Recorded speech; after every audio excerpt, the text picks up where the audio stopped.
第五上新的消息来看，台南的新营文化街一栋透天，早毋是熊熊传出爆炸，无造成讲这内底一个查甫人甲路边一个骑机车拄好经过人去受伤。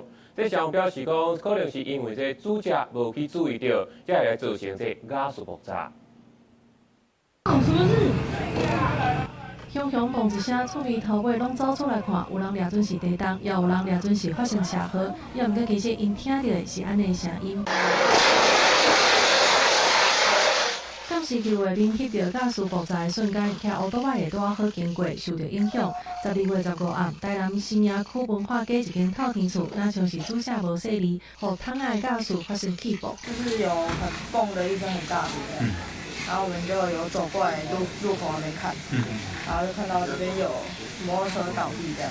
消防人员到位的时，现场已经无明火，也毋过厝内查甫人身躯有2度的小烫伤，经过初步处理了后，送病院治疗。加在送病院时，意识还阁清楚。另外一个骑乌托摆的是互喙玻璃挂着，赶快也送病院观察。住户据我们了解可能是在家里烹煮食物，然后发生气爆。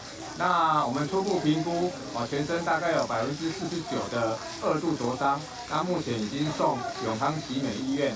起爆的威力真惊人，除了影响到附近真侪住客甲轿车以外，厝内的电风杂物也困规四界，大量碎玻璃甲铁片也落规涂骹。